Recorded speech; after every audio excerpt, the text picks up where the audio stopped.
le fils d'un cordonnier mendiant a inventé Puma dans sa grange, histoire de la marque Puma. La première étape d'une longue histoire axée sur la vitesse et la performance, les frères Rudolf et Adolf Dassler ont fondé la société Gebrüder Dassler Schuhfabrik, dans leur ville natale de Herzogenaurach, en Allemagne.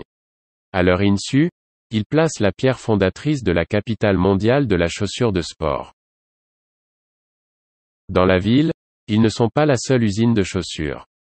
De plus, des usines plus petites sont dispersées dans toute la ville, bien que beaucoup n'aient pas réussi à survivre au-delà des années 50 et 60.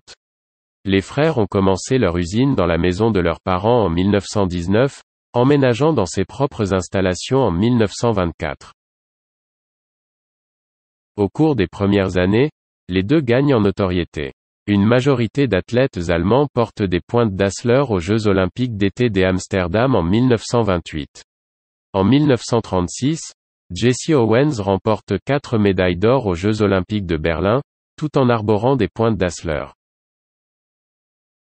Les deux frères ont rejoint le parti nazi, mais Rudolf était légèrement plus proche du parti. Une fracture croissante entre les frères a atteint un point de rupture lors d'un attentat à la bombe alliée en 1943. Adi et sa femme ont grimpé dans un abri anti-bombe où Rudolf et sa famille se trouvaient déjà. Voici encore ces satanés salauds, fit remarquer Adi, faisant apparemment référence aux avions de guerre alliés, mais Rudolf, en raison de son insécurité apparente, était convaincu que son frère parlait de lui et de sa famille. Lorsque Rudolf a ensuite été arrêté par des soldats américains et accusé d'être membre de la Waffen-SS, il était convaincu que son frère l'avait dénoncé. 28 ans après avoir fondé leur entreprise, les frères Dassler se sont brouillés et se sont séparés. Rudolf Dassler a emménagé dans un autre bâtiment, qui appartenait à la famille. Avec 14 employés, il a transformé cette installation de stockage en usine et a fondé sa propre entreprise. La Sportschuhfabrik Rudolf Dassler a été enregistrée en tant qu'en reprise en janvier 1948 et a commencé ses activités quelques mois plus tard, le 1er juin 1948. Il a fallu encore 4 mois pour que la marque Puma naisse. Le 1er octobre 1948, Puma a été enregistrée à l'Office allemand des brevets et des marques. Puma et Adidas sont entrés dans une rivalité féroce et amère après la scission. La ville d'Herzogenaurach était divisée sur la question, d'où le surnom de la ville au cou courbé, les gens baissaient les yeux pour voir quelles chaussures portaient les étrangers. Même s'il a dû repartir de zéro, le succès de Rudolf Dassler a continué. La première chaussure de football de Puma, la Atom, a convaincu de nombreux athlètes de ses qualités. Plusieurs membres de l'équipe nationale d'Allemagne de l'Ouest ont porté cette chaussure lors du premier match de football du pays d'après-guerre, une victoire 1-0 contre la Suisse en 1950. Parmi les joueurs, Herbert Burdenski, qui a marqué le but de la victoire. À partir de ce moment, l'histoire du sport et l'histoire de l'entreprise sont devenues indissociables. Le lancement du Super Atom de Puma en 1952 fait sensation. Rudolf Dassler collabore avec des experts, tels que l'entraîneur national de l'Allemagne de l'Ouest, Sepp Herberger, pour développer la première chaussure au monde avec des crampons vissés. Pour Puma, outre un lancement de produits réussi, il marque le début de notre héritage footballistique. Les chaussures Puma Brasil marquent tout aussi bien que leurs prédécesseurs. Après avoir équipé une majorité de l'équipe allemande de Bundesliga Hannover 96, l'équipe remporte le championnat d'Allemagne en mai 1954, battant le favori FC Kaiserslautern en finale. Nous célébrons notre succès commun avec la campagne publicitaire « So war in Hamburg ». C'est aussi l'année où les premières chaussures de course Puma participent à la conquête d'un record du monde. Heinz Futterer bat le record du monde du 100 mètres à Yokohama, au Japon, en portant des chaussures de course Puma avec un temps incroyable de 10,2 secondes. À la manière d'un athlète typique de Puma, il ajoute au succès 4 ans plus tard, lorsqu'il établit le record du monde du relais 4 par 100 mètres. Pour le jeune Schuhfabrik Rudolf Dassler, c'est tout un succès. Un an plus tard, le deuxième logo de la marque est breveté. La bande de formage, créée à l'origine pour stabiliser le pied à l'intérieur de la chaussure, est désormais une marque typique de Puma que l'on retrouve sur presque toutes les chaussures Puma et est utilisée comme élément de design sur nos produits vestimentaires.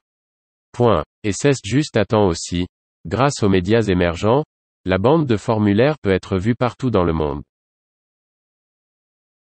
Aux Jeux Olympiques d'été de 1960, Puma a payé le sprinter allemand Armin Harry pour qu'il porte des Pumas lors de la finale du 100 mètres.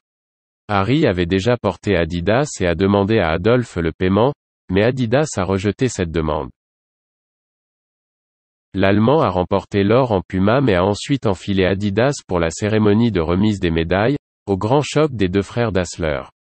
Harry espérait tirer profit des deux, mais Adi était tellement enragé qu'il a banni le champion olympique.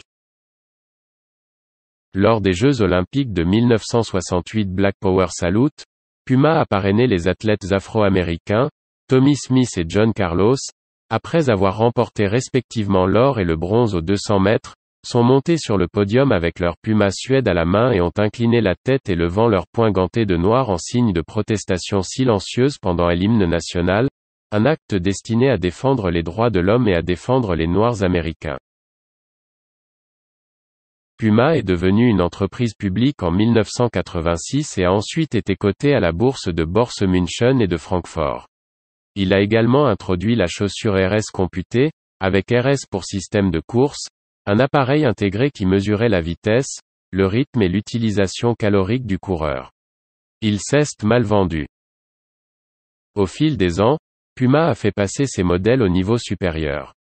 En 1991, Puma a conçu ce qu'on appelle un système de disque. Le Puma n'avait pas de lacet, mais une coupe ajustable. En 1996, Puma a lancé la selle, qui serait la première semelle intercalaire sans mousse. Dès lors, Puma les a intégrés dans de nouveaux modèles. Jochen Zeitz est nommé PDG à l'âge de 30 ans, devenant ainsi le plus jeune président de l'histoire allemande à diriger une entreprise publique. Zeitz est le fer de lance de la restructuration de Puma, en difficulté financière à l'époque, et parvient à la transformer d'une marque à bas prix en une entreprise de sport lifestyle haut de gamme et l'une des 3 premières marques de l'industrie des articles de sport qu'elle est aujourd'hui. En tant que première marque de sport, Puma fusionne le sport et la mode grâce à une coopération avec la designer vedette Jil Sander. Les versions lifestyle de la King et de la chaussure de course Easy Ride sont lancées en étroite collaboration et deviennent des baskets mode recherchées.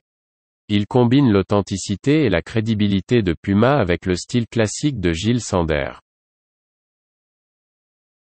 La fusion du sport et du style de vie.